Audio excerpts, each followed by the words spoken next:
네, 안녕하세요. 데이터 사이언스 개론 1 강의를 맡고 있는 한상태 교수입니다.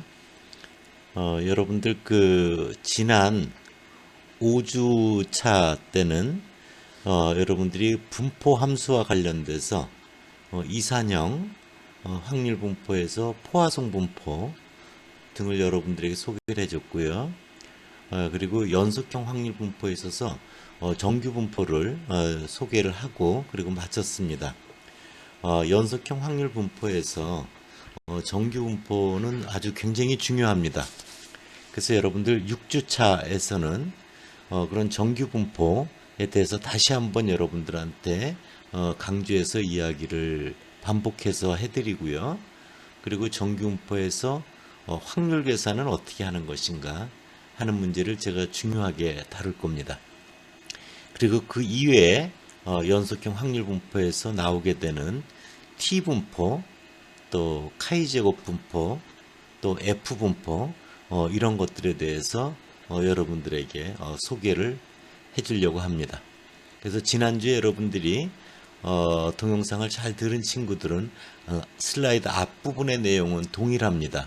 여러분들한테 강조하기 위해서 복습을 시켜준다 이렇게 여러분들 생각해 주시면 좋습니다. 슬라이드를 넘기겠습니다. 예, 지난번에 봤던 그런 내용입니다. 연속형 확률 분포에서 짝대기 정규 분포 이렇게 표현되어 있죠. 정규 분포는 영어로 normal distribution. 그래서 normal이라고 하는 영어 표현도 여러분들 꼭 기억을 해둬야 됩니다. 그때도 말씀을 드렸지만 다시 한번 여러분들 강조한다고 하면 정규 분포에서 이거 정규 노말이라고 하는 것은 사전을 찾아보면 표준의 또는 자연스러운 또는 정상의 이런 의미를 담고 있습니다. 근데 여러분들이 정규 분포라고 하는 용어를 자연스럽게 받아들이는 데 있어서는 다음 페이지에 그림을 보여드리겠지만요. 정상적인 규범을 따른다면 또는 규칙을 따른다면 자료가 정규 분포의 모양과 같이, 정규 분포의 모양이라고 하는 건 뭐냐면 지난주에 봤죠. 가로축에 있으면 평균이 가운데 있었어요. 평균을 중심으로 양쪽이 대칭으로 되어 있었고 종 모양으로 생겨 있었고 그 다음에 평균에서 가장 봉우리가 높죠. 그래서 평균 근처에 자료가 많이 포진되어 있고 양쪽 극단으로 갈수록 급격히 이렇게 떨어지는 적게 자료가 포진되어 있는 그런 모양이었죠. 그래서 정규 분포는 다시 정리해보면 정상적인 규칙, 규범을 따른다면 자료가 정규 분포의 모양과 같이 방금 말씀드렸어요.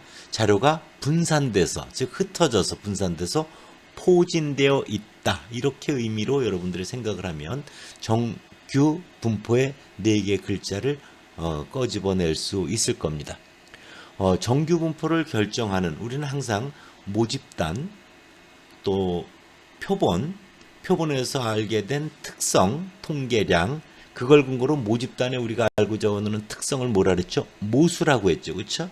그래서 그 모수를 우리가 뽑은 통계량을 근거로 이렇게 짐작해 보려고 하고 추측하려고 하는 거잖아요. 그렇죠?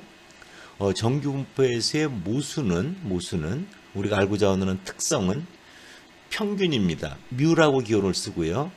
또 하나가 분산입니다. 시그마 제곱이라고 씁니다. 그래서 정규 분포에서는 평균 뮤와 분산 시그마 제곱을 알면 분포가 아주 딱 정해집니다. 그래서 그것을 기호로 이렇게 표현을 합니다. 확률 변수 x 대문자 x는 물결 표시 따른다. n 정규 분포를 따른다. 가로 열고 뮤 그러면 평균이 뮤이고 콤마 시그마 제곱 분산이 시그마 제곱인 정규 분포를 따른다. 이렇게 이제 표현하는 거죠. 그래서 n 가로 열고 앞에 있는 게 평균이고요. 콤마 뒤에 있는 게 분산이다. 이렇게 여러분들 생각하면 됩니다. 그럼 예를 들어서 우리나라 예를 들어서 어떤 A 고등학교의 수학 시험 점수가 평균이 70점이고 분산이 100이다. 그러면 여러분들 어떻게 적으면 돼요? A 고교의 수학 점수 확률 변수 x는 따른다 n 가로 열고 평균이 얼마? 70, 분산이 100이라고 했으니까 10의 제곱 이렇게 표시할 수 있다라는 거죠. 그리고 이렇게 정규분포를 따르다면 정규분포에서 확률 변수 x에 따라서 확률이 어떻게 밀집되어 있는가를 알 수 있는 확률 밀도 함수는 그 아래 fx는 루트 2파이 시그마분의 1 2의 마이너스 2 시그마 제곱분의 x 마이너스 묘의 제곱 이렇습니다. 예전에 수능 문제에도 이 식이 표현된 적이 있고요. 고등학교에도 확률 통계 그 분포표 정석 이런 데 보면 뒤에도 이 식이 적혀 있습니다. 여러분들 여기서 파이는 3.14고요. 시그마는 표준 편차 2라고 하는 기호는 자연대수라고 했죠. 2.71 뭐 이런 값이고요. 이 시그마 제곱에서 시그마 제곱은 분산이고요. 분의 가로 열고 x는 확률 변수고요. 마이너스 뮤는 평균입니다. 가로 닫고 제곱 이렇게 생겨먹었습니다. 요 식을 그림으로 그리면 다음 페이지 같이 그려집니다. 자 보시면 맨 위에 fx 식이 있죠. 네. 이 대신에 exp라고 적었는데요. 그럼 같은 겁니다. exp는 익스포넨셜의 약자인데요. 같습니다. 그리고 그 아래에 그림이 그려져 있습니다. 그 그림에 보면은 우리가 연두색 그림 커브가 있죠. 그것이 맨 위에 있는 fx 정규 분포의 확률 밀도 함수를 그림으로 그리면 그렇게 된다. 이런 겁니다. 그래서 거기에 여러분들 정 가운데 보면은 뮤라고 돼 있죠. 맨 아래 보면 뮤라고 하는 게 돼 있어요. 그게 평균입니다. 평균. 그 다음에 시그마만큼 떨어져 있는데 뮤 플러스 시그마. 또 시그마만큼 더 떨어지면 뮤 플러스 2 시그마. 또 더 시그마만큼 떨어지면 뮤 플러스 3 시그마. 이렇게 선이 그려져 있습니다. 오른쪽으로. 왼쪽으로는 평균보다 뮤 마이너스 표준 편차만큼 작은 거고요. 뮤 마이너스 2 시그마, 뮤 마이너스 3 시그마. 이렇게 값들이 표준 편차만큼 더 왼쪽으로 되어 있는 겁니다. 여러분들 그럴 때 보면요. 거기에 x라고 하는 확률 변수가 뮤 마이너스 시그마에서 뮤 플러스 시그마까지의 땅덩어리 면적이 거기 0.340, 0.340에서 0.680이라고 되어 있죠. 그래서 위에 보면은 1 스탠다드 데비에이션 안에 전체 자료의 68%가 있다는데 정확하게는 68.3%입니다. 68.3%가 정확하고 대략적으로 68%라고 적어 놓은 겁니다. 그 다음에 뮤 마이너스 2 시그마에서 뮤 플러스 2 시그마까지 그 사이에서는 보면은 거기 얼마라고 돼 있어요? 95% within 2 스탠다드 이렇게 돼 있잖아요. 정확하게는 95.4%입니다. 그래서 평균보다 뮤 마이너스 2 시그마에서 뮤 플러스 2 시그마 사이의 그 확률 땅덩어리 면적은 95.4%가 된다. 그 다음에 뮤 마이너스 3 시그마에서 확률 변수가 뮤 플러스 3 시그마 사이 그 땅덩어리 면적은 평균으로부터 3 표준 편차 안에 있는 자료는 데이터의 전체 0.997 즉 99.7%가 그 자료 안에 포함되어 있어야 정상적인 규범의 모습이다. 이렇게 이제 이야기를 할 수 있는 거죠. 네. 그래서 여러분들 예를 들면은 이런 거예요. 시험을 봤는데 평균이 60점이라고 해보세요. 표준 편차가 10점이라고 해보세요. 그럼 60에서 시그마만큼 빼면 얼마가 돼? 50점. 뮤에서 시그마만큼 10을 더하면 70이 되죠. 그래서 평균이 60점이고 표준 편차가 10점이다라면 시험 본 학생들의 684명, 즉 1000명 중에 예를 1000명이 시험 봤다고 하면 68.3%, 즉 683명이 50점에서 70점 사이에 자료가 있어야 정상적인 규범의 모습이다. 이런 거예요. 그 다음에 뮤 마이너스 2 시그마에서 뮤 플러스 2 시그마는 뭐예요? 평균이 60, 시그마가 10이라고 했으니까 40점에서 70점 사이에 전체 1000명 중에 95.4%, 즉 954명이 그 안에 점수가 포진되어 있어야 정상적인 규범의 모습이다. 이렇게 얘기할 수 있다는 거죠. 뮤 마이너스 3 시그마에서 뮤 플러스 3 시그마는 평균이 60, 표준 편차가 10이니까 60 빼기 3 곱하기 10 하면 얼마가 돼요? 30. 뮤 플러스 3 시그마는 60 플러스 3 곱하기 10 하면 90이 되죠. 그래서 1000명이 시험을 봤다면 30점에서 몇 점? 90점 사이에 전체 1000명 중에 997명이 그 안에 자료가 포진되어 있어야 정상적인 규범의 모습이다. 이렇게 이해하면 여러분들이 됩니다. 다음 페이지로 넘어가 볼게요. 정규분포의 특징이라고 해서 되어 있는데요. 여러분들 다시 한번 강조해서 얘기하니까 한번 잘 들어봐요. 그림이 3개가 있죠. 자, 맨 왼쪽 그림을 볼게요. 봉우리가 제일 높은 정 가운데 값을 선을 내려보면 마이너스 2죠. 그래서 평균이 마이너스 2구나. 그리고 이 경우는 표준 편차가 1인 경우의 그림입니다. 두 번째 파란색으로 그려져 있는 건 봉우리 쭉 내려보면 값이 얼마예요? 3이죠. 3. 그래서 평균이 3이구나. 앞서 그림보다 퍼진 정도가 좁죠. 예. 그래서 표준 편차가 2분의 1인 경우를 그린 그림입니다. 맨 우측 그림 같은 경우는 봉우리에서 이렇게 내려보면 평균이 9라는 거 확인할 수 있고요. 넓게 퍼져 있죠. 그래서 표준 편차가 2라고 해서 앞에 두 그림보다 자료가 훨씬 넓게 흩어져 있다. 퍼져 있다. 이런 걸 확인할 수 있습니다. 그 아래 되게 중요한 말들이 나와 있는데요. 정규분포 아래 부분의 면적은 확률의 합을 말하기 때문에 항상 1입니다. 그리고 평균, 중심을 근처로 양쪽이 대칭이죠. 쌍둥이라는 거예요. 그 다음에 우리가 크리스마스 종, 같이 이렇게 종 모양을 하고 있죠. 그리고 평균 근처에 자료가 이렇게 몰려 있고 양쪽 극단으로 갈수록 적게 포진되어 있죠. 그래서 양쪽 꼭그리 부분은 급격히 내려간다. 이런 걸 그림을 통해서 확인할 수 있고요.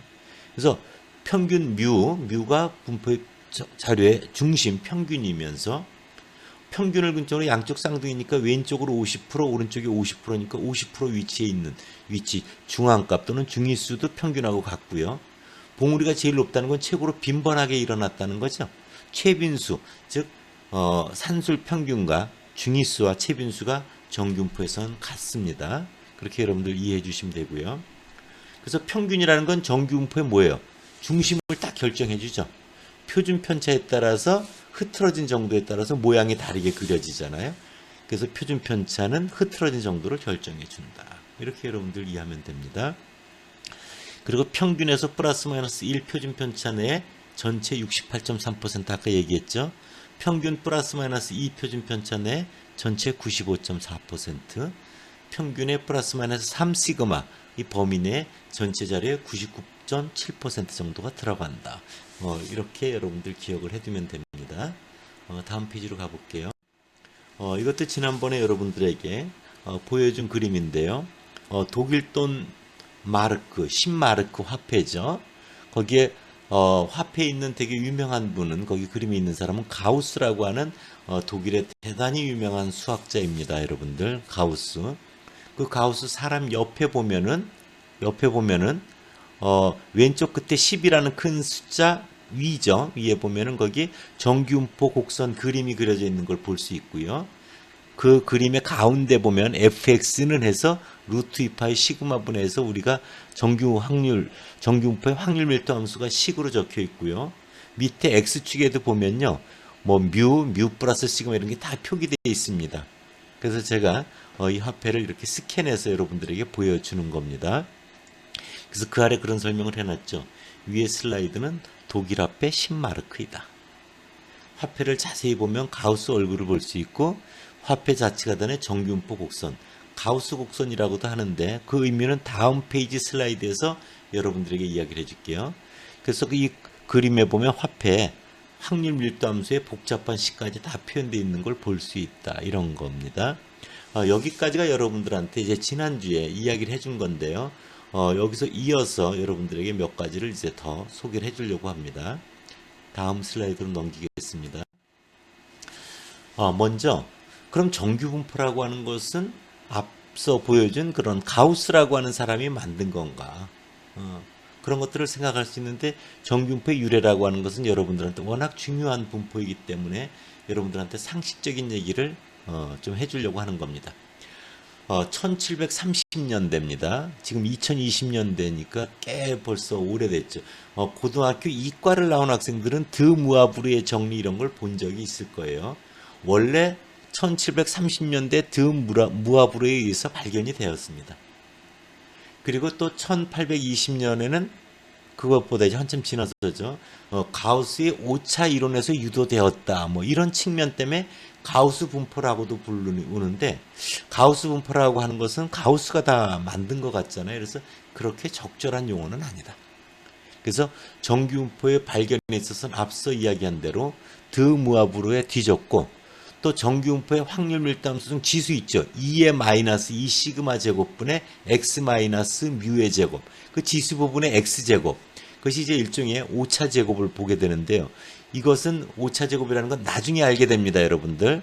오차를 최소로 만드는데 오차 제곱을 최소하게 하려고 하는 그런 것들을 이제 이후에 배우게 됩니다, 여러분들. 그래서 그냥 그렇게 받아들이세요. 근데 이러한 최소 제곱 발견은 르장드르라고 하는 사람한테 뒤졌거든요. 그래서 가우스 분포라고 하는 건 적절한 건 아니다. 드무아브르와 또 르장드르와 가우스 이 세 사람이 종합하여서 만들어진 것이다. 이렇게 우리가 이해하는 게 훨씬 낫다. 우리가 왜 이렇게 정규 분포를 제가 자꾸 여러분들에게 이야기를 하냐면요. 데이터 사이언스 또는 데이터 분석 또는 통계 분석에서 중요시하고 있는 이유가 그 네 가지가 나와 있습니다. 여러분들이 읽어보면서 다 이해하기가 어려울 수도 있습니다. 이후에 이런 과목들을 이제 데이터 사이언스 개론 1과 2를 배워나가면서 여러분들이 하나하나 그 말뜻을 다시 이해할 수 있고요. 그때 가서 다시 반복해서 여러분들에게 이야기를 해줄 겁니다. 먼저 자연에서 일어나는 현상이나 사회에서 벌어지는 여러 가지 현상들에서 얻어지는 데이터, 측정값들이 자료가 어떻게 분산돼서 포진되어 있냐면은 정규분포와 유사한 형태를 가지는 게 대단히 많습니다. 예를 들어 여러분들의 키라든지 키를 조사해도 그렇고요. 어떤 제품의 사이즈도 그렇고요. 그런 것들이 근사적으로 정규분포와 같은 그런 그림의 형태를 따르는 것이 대단히 많다. 또 하나는 정규분포를 따르지 않는 데이터 값들에 대해서도 그 데이터 값들에다 루트를 씌운다든지 데이터 값을 x라고 하면 거기다 로그를 취한다든지 이렇게 변환을 시키면은 정규분포 모양과 같이 되게 근사한 그런 모양으로 잘 유도할 수가 있다. 그래서 정규분포를 따르지 않는 데이터들도 그렇게 적절한 루트 변환이나 로그 변환을 통해서 그런 정규분포의 근사에서 유도해서 해결할 수가 있다. 그런 장점이 있습니다. 이것은 이후에 변수 변환이라는 걸 배울 때 여러분들한테 다시 보여주면서 이야기를 하게 될 겁니다. 그렇게 그냥 여러분들이 받아들이시면 되고요. 또 정규분포는 굉장히 수리적으로 수학적으로 이렇게 다루기가 편리하게 되어 있습니다. 식이 되게 복잡한 것 같지만 사실 그렇습니다. 그리고 어떤 자료가 측정값이 이렇게 정규분포를 따른다. 그렇게 가정을 하면요. 그런 가정하에서 유도가 되는 여러 가지 수리적인 결과들이 있어요. 그런 걸 이제 수리 통계 결과라고 하는데 그런 결과들이 그 측정값, 그 확률 변수가 정규분포를 따르지 않는 경우에 있어서도 굉장히 유용하게 활용된다. 여러분들 받아들이기 어렵죠. 어렵잖아요. 무슨 말인지 잘 모르겠고. 그래서 이것은 이후에 여러분들이 이제 정규분포에서 확률 계산을 하고 또 그 중심극한 정리라고 하는 피타고라스 정리만큼 되게 중요한 건데요. 그런 것들을 이야기할 때 다시 한번 이야기를 해주겠습니다. 일단은 여기서는 이런 여러 가지 특징 때문에 정규분포가 되게 중요하게 다뤄지고 있다. 이렇게 여러분들 이해하면 됩니다. 또한 정규분포에서 얻은 이론적 결과는 이건 연속형인데도 불구하고 이산형 확률 변수나 또는 정규분포를 따르지 않는 그런 측정값에 대해서도 대체적으로 잘 적용되는 경우가 많다. 그런 것들. 그래서 정규분포로 이렇게 근사해서 해결하는 경우가 많이 있거든요. 그래서 중요하다라고 여러분들 이해를 해주기 바라고요. 그리고 특히 마지막이 되게 중요한데요. 정규분포를 따르지 않는 데이터 값들에 대해서도 샘플을 많이 뽑으면 표본의 크기 n 큰 경우 뽑은 것의 평균, 표본 평균은 근사적으로 정규분포를 따른다는 것이 증명되어 있습니다. 이것을 중심극한 정리라고 해서 이후에 다시 여러분들에게 자세히 이야기할 겁니다. 그래서 이런 네 가지 특징이 있는데 여러분들이 다 이해할 수는 없지만 이런 좋은 특징들 때문에 정규분포가 되게 중요하게 다뤄지고 있다. 이렇게 여러분들 이해해 주시면 됩니다.